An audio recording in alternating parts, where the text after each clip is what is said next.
মাসিক চলাকালীন সময়ে খাবারের যে বিধিনিষেধ, পুষ্টিকর খাবারের ক্ষেত্রে যদি বলি, মাছ, মাংস, ডিম এগুলো খাওয়া যাবে না। এগুলো খেলে নাকি মাসিকের সময় গন্ধ বের হয়, ইনফেকশন হয়। 10 জন নারীর মধ্যে 9 জন নারী এই ধরনের মনোভাব পোষণ করে। তাহলে দেখো, এই 21 শতকে এসে আমরা কতটা পিছিয়ে আছি। দেখো, এতক্ষণ যে কথাগুলো বললাম তার প্রত্যেকটা কথাই আমাদের গবেষণায় উঠে এসেছে। তো বন্ধুরা, আমরা রুমার কাছ থেকে জানতে পারলাম SRHR গ্যাপস নিয়ে 2021 সালে আরবানের একটি গবেষণা কার্যক্রম সম্পর্কে।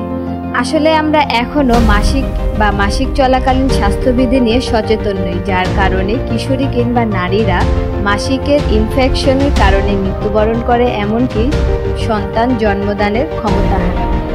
আমরা নিজ নিজ জায়গা থেকে সচেতন হব, সমাজ এবং পরিবারের সচেতনতা তৈরি করব, এমনকি মাসিক বিষয়ে যে সমস্ত কুসংস্কার আছে তাও আমাদের দূর করতে হবে।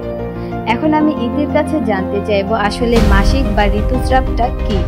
যদি তুমি মাসিক বা ঋতুস্রাব বিষয়ে আমাদের কিছু তথ্য। মাসিক মূলত একটি মেয়ের শৈশব থেকে কৈশোরকালে পদার্পণের সময় ঘটে থাকে। আমাদের সমাজে ছেলে ও মেয়েদের 13 থেকে 14 বছর বয়সে যে সকল শারীরিক ও মানসিক পরিবর্তন হয় সেই সময়টাকে আমরা বয়সন্ধিকাল বলি, অথবা অনেকের ক্ষেত্রে 10 থেকে 11 বছর বয়সে এ সকল পরিবর্তন দেখা দিতে পারে।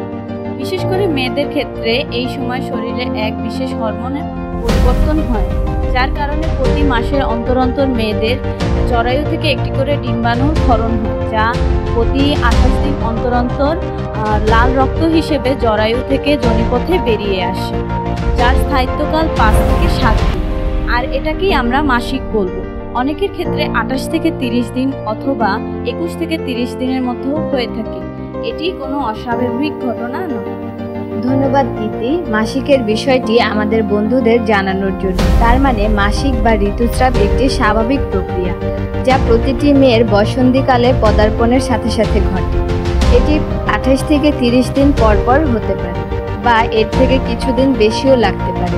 বন্ধুরা, যদি তোমাদের কারো সাথে এই ঘটনাটি ঘটে 28 বা 30 দিনের কিছুদিন বেশি হচ্ছে, সেক্ষেত্রে ভয় পাবার কোনো কারণ নেই।